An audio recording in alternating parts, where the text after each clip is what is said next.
Hi, everyone, and welcome to week 2 of the Rep MBA.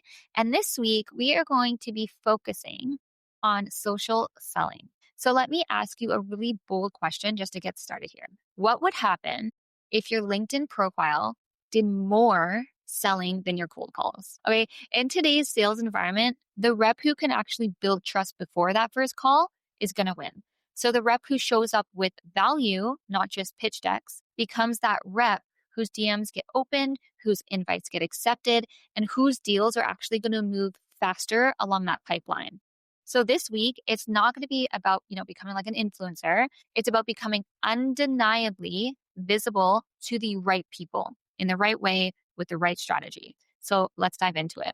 What is social selling? Social selling is not about just like selfies and hashtags. It's not about dancing on reels, TikToks, or pretending to be someone that you're not. What social selling is it's building digital trust before that first touch point, positioning yourself as an expert, not just a salesperson. So it's that leadership, that thought leadership, and then warming the market so your outbound becomes much easier.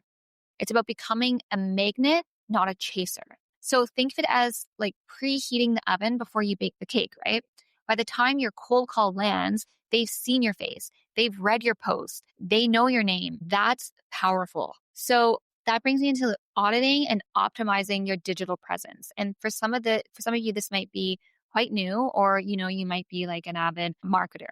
But let's just kind of go through some of the basics here. So let's kind of tighten up your foundation. And I'm going to focus on LinkedIn here. So your LinkedIn profile is your sales landing page, not a resume, okay?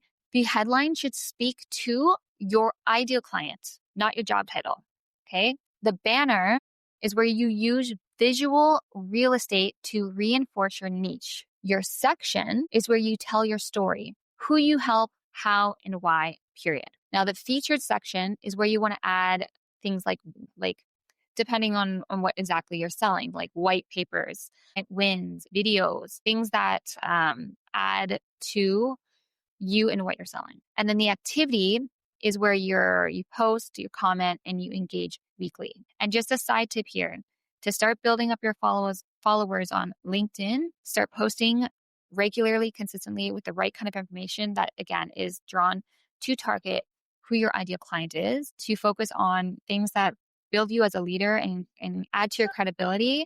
And then also going to your target clients' accounts and start engaging on their posts, commenting thoughtfully. And that's how you start to build it up.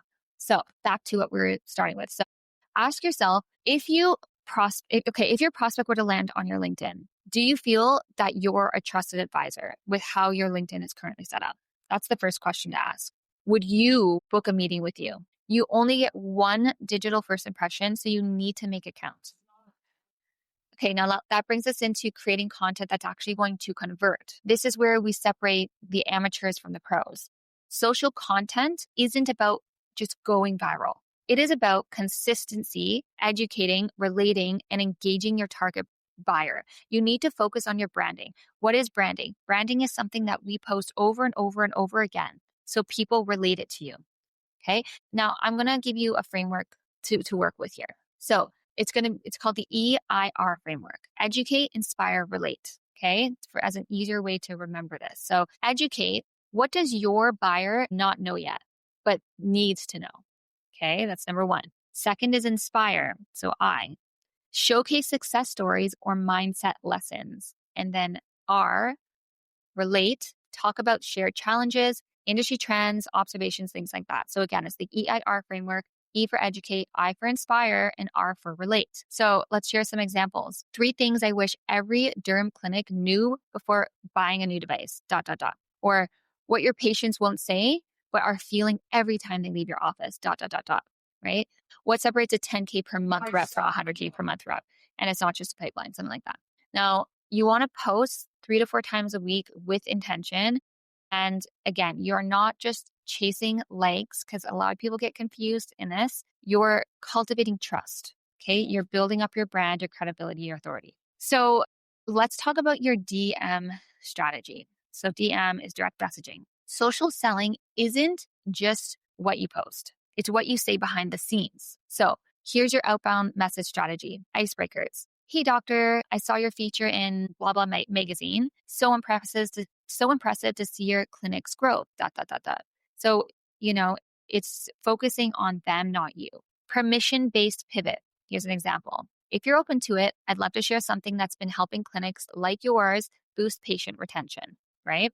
Now, value focused. Here's an example. Always include insight data or a unique POV, which means point of view, not just can I book like a time with you. Another strategy is follow-up cadence. So day one, intro message. Day 3, follow up with a value, and you can attach a link. Day 7 is your final soft CTA, which means call to action, which means what you're telling them to do. So it's that final soft call to action, or you can leave it open if you want. There's kind of 2 strategies. You can go with that. It's not spamming. It's not desperation. You lead with relevance and you lead with respect. Your DM is the new cold call. In this day and age, it is the first step, and it is going to separate the top reps from the rest. Treat it like gold. Okay, now we've talked a little bit about this. Let's kind of expand on building a thought leader identity. You want to stand out in your territory, right? So start thinking like you're a mini brand. You're your own personal brand. Yes, you're part of a corporation, but you also should always have your own mini brand. And this is something that I always coach on. You don't have to be an influencer to focus on marketing and branding, but you do need a clear message that represents you and your mission, a consistent tone. It's part of the brand, so it becomes recognizable as you, and credibility building content, as well as visibility in your niche. So let's build an example weekly content ritual to get you in the flow of this. Now, let's say Mondays, you post an insight post. This is where you're going to educate or you're going to reframe something, okay? Then Wednesday, let's say we do a customer story, a lesson, or a case study. Friday, we do a personal brand post or an industry trend. So you can see here, these are all different strategies. And the reason that we want to mix things up and not cut and paste from ChatGPT is because we need to target different personalities, different buyer types. There's like psychology behind this, right? If you're just going to cut and paste from ChatGPT, you're not going to get sales. You're not going to get responses in the DMs. We need to actually build client portfolios here. We need to create client avatars and really hone in on what is your buyer type, what is their psychology, and there's multiple. So we need to adhere to all of them. You're no longer really just a rep in today's day and age if you want to be at the top. You're a trusted voice and you're an industry ally. You're an added value and a real connection. So the market is going to reward visibility, and there's no way around it. And it's just becoming more and more prevalent as we become more technologically advanced. And it's just where we are going, like as a community. So we need to really start showing up in the way that's going to move the needle for you. And we need to take advantage of what works. And this is what works. Now I want to, let's talk about metrics, because it's important to be doing all the things and putting them all in place, but it's also very, very important. And this is another gap and bottleneck that I recognize with a lot of people that I coach is we need to look at metrics. We need to always be going into our business to revisit and revise. It's not just one thing that you plug in and that you do for the rest of your career. Because it's a very fast-paced industry, because things are always changing and moving, because everything's always changing, we need to monitor metrics to revisit and refine so that we can follow the industry trends, so that we're always staying on top of things. So what we want to do here, because people can get very, very caught up in vanity metrics. I remember when I first started my marketing agency 5-6 years ago, the first thing people would ask back then was, how many more followers can you get me? But that is not what matters. That is a vanity metric, and we need to ignore the vanity metrics. It's not about a follower count. It's about the right kind of followers that are going to move your business, that are going to be real clients, and that are going to bring you money. You don't need to follow 10,000 followers to be effective. But here's what you should track, okay? Profile views. Is your content driving curiosity, right? Are you posting the right stuff that's piquing an interest? Inbound leads. Are people actually reaching out to you? Are you getting those direct messages? DM conversions, again, direct message conversions. Are conversations leading to actual calls? They're asking for your phone number. You're setting up a phone call. You're setting up virtual. Warmth of outbound. Do they recognize your name? If you're doing it right, prospects will start saying, I've seen your posts. I feel like I already know you.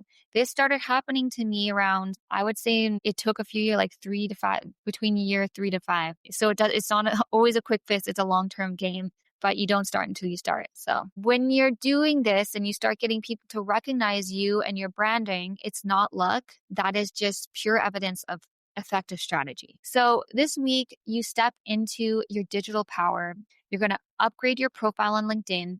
You can even do Instagram is a good one depending on your niche. And please feel free to message me on Instagram. It's at the go-to business coach on Instagram. If you want to direct message me like some more direction on, what exactly you should do for your niche or your industry, or what platforms would be most effective, I'd love to help you with that. So you want to upgrade your profile. You want to commit to consistent content. Okay. If you're just going to do it once every 2 weeks, you might as well just not do it. It needs to be consistent. That's how you actually build a brand. You need to treat it like a job, right? If you're working Monday to Friday, engage Monday to Friday, comment, message, follow up, build relationships before you sell. You're not just a sales rep. Okay. You are a visible authority in your territory, and the future belongs to those who are findable, followable, and unforgettable. Now, let's go build that kind of reputation for you starting today. I'm so excited for you to put this into action and to really get things going and started. And again, I hope to hear from you guys. I'm not a hard person to find. I have multiple Instagrams. So the go-to business coach or alora.agency. And yeah, I look forward to talking to you soon. Okay, see you next week.